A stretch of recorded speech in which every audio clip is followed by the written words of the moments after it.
Hello friend, स्वागत है आप लोग का हमारे यूट्यूब चैनल कुमार सॉफ्टवेयर पे। ये मेरा जावास्क्रिप्ट का 13 ट्यूटोरियल है। इस ट्यूटोरियल में हम लोग इफ स्टेटमेंट के बारे में पढ़ने वाले हैं।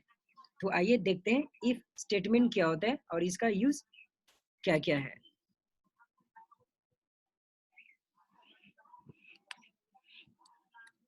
तो इफ स्टेटमेंट का मतलब क्या होता है? सबसे पहले इफ का मतलब क्या होता है, इसको हम हिंदी में बोलते हैं अगर। हम बोलते हैं कभी कभी कि अगर ऐसा होता तो क्या होता, ऐसा बोलते हैं। तो यहाँ पर इफ स्टेटमेंट का मतलब क्या होता है, देखो मैं एग्जांपल से आपको समझाता हूँ कि इफ यहाँ पर है। सबसे पहले मैं इसका सिंटैक्स देख लेता हूँ। सिंटैक्स मैं लिख देता हूँ, इफ कंडीशन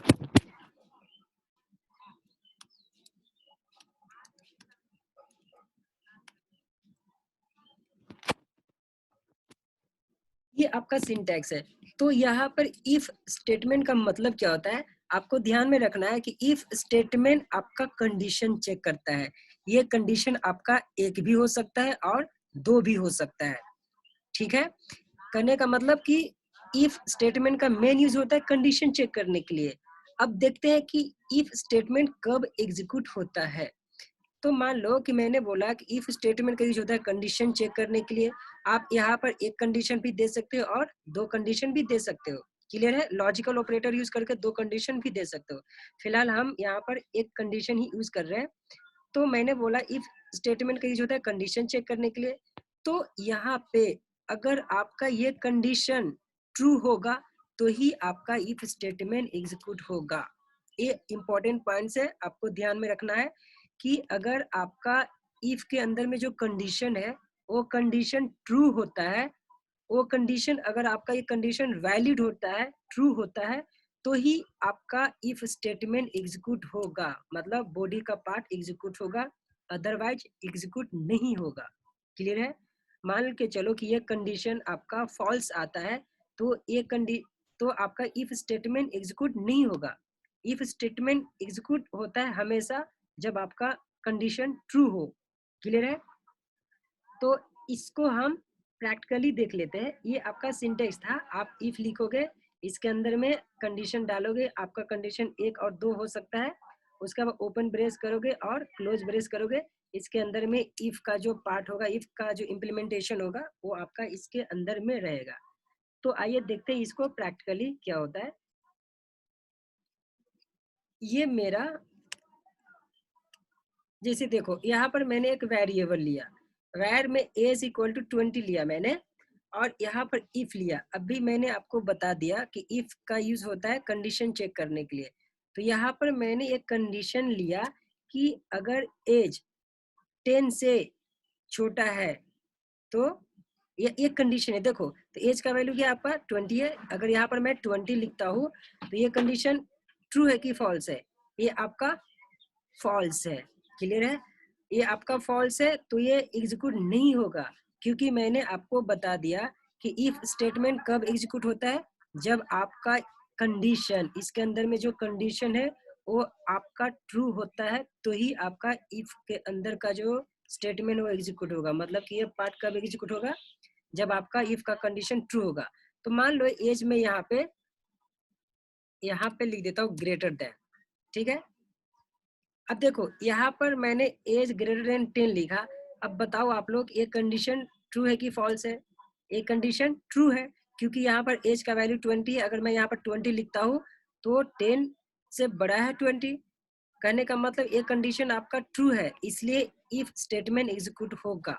तो देखो इसके अंदर में इफ स्टेटमेंट मेरा एग्जीक्यूट हो गया और मेरा आउटपुट यहाँ दिस इज वैलिड एज आ चुका है। क्लियर है ये पॉइंट सबको?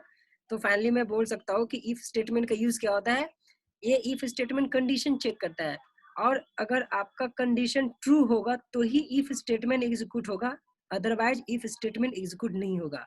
अगर मान के चलो कि आपका कंडीशन फॉल्स है तो आपका इफ स्टेटमेंट एग्जीक्यूट नहीं होगा, कुछ प्रिंट ही नहीं होगा। ये पॉइंट्स क्लियर है सबको? एक और मैं एग्जांपल देना चाहूंगा आप लोग को। मान लो कि यहाँ पर वैर में मैंने एक नंबर लिया, नंबर में मैंने लिया 20। क्लियर है? अब यहाँ पर एक कंडीशन में लिखता हूँ कि नंबर परसेंट टू इक्वल 0। ये लॉजिक किसके लिए है? ये लॉजिक पहले मैं आपको समझा देता हूँ। ये लॉजिक क्या है कि कभी कभी आपको इंटरव्यू में पूछे जाते हैं कि आप एक इवन नंबर और ऑड नंबर चेक करनी है, उसके लिए आप कोड लिखो जावास्क्रिप्ट में। तो अगर आपको इवन ऑड नंबर फाइंड करनी है जावास्क्रिप्ट में, तो उसका लॉजिक ये होता है।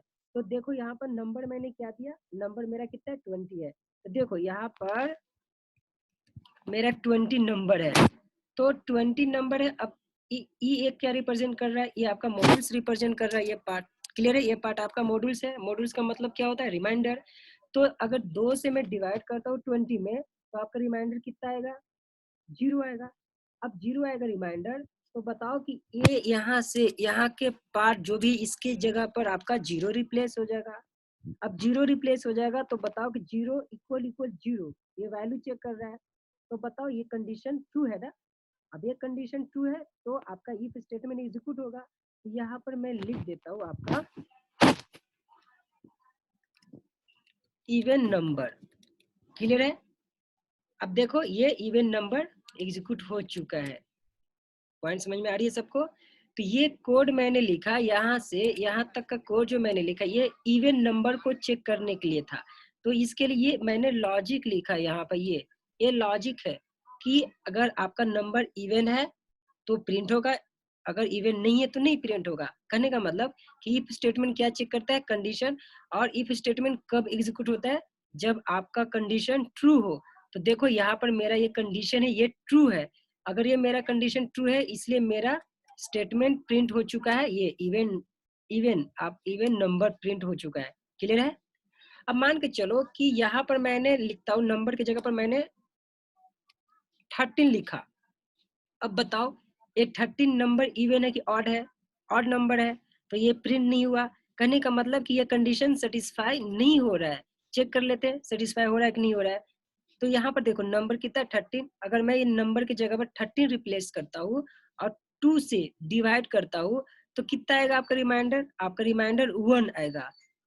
क्लियर है? सबको डिवाइड करना आता है, तो आपका रिमाइंडर 1 आएगा। तो रिमाइंडर 1 होगा, तो यहाँ से यहाँ तक का पार्ट आपका 1 हो गया। अब 1 इक्वल 0, ये कंडीशन ट्रू है कि फॉल्स है? ऑब्वियसली ये कंडीशन फॉल्स है। अब ये कंडीशन फॉल्स है, तो आपको कुछ प्रिंट नहीं होगा, क्योंकि हम लोग को पता है कि इफ स्टेटमेंट कब एग्जीक्यूट होता है, जब आपका कंडीशन ट्रू होता है। तो ये कंडीशन मेरा अभी यहाँ फॉल्स हो चुका है, इसलिए ये प्रिंट नहीं हुआ। मतलब कि इफ स्टेटमेंट प्रिंट नहीं हुआ। तो आप सबको क्लियर हो चुका होगा कि इफ स्टेटमेंट कंडीशन चेक करता है, और आपका कंडीशन ट्रू होगा तो ही आपका इफ स्टेटमेंट एग्जीक्यूट होगा, अदरवाइज आपका इफ स्टेटमेंट एग्जीक्यूट नहीं होगा। आई होप ये ट्यूटोरियल आप लोग को समझ में आ चुका होगा। नेक्स्ट ट्यूटोरियल में हम लोग एल्स के बारे में देखने वाले हैं कि अगर फॉल्स आता है तो क्या प्रिंट होगा, क्योंकि यहाँ पर फॉल्स आ रहा है तो कुछ तो प्रिंट नहीं हो रहा है। तो नेक्स्ट ट्यूटोरियल में हम लोग देखेंगे कि अगर मेरा कंडीशन फॉल्स होता है तो क्या प्रिंट होगा। क्लियर है?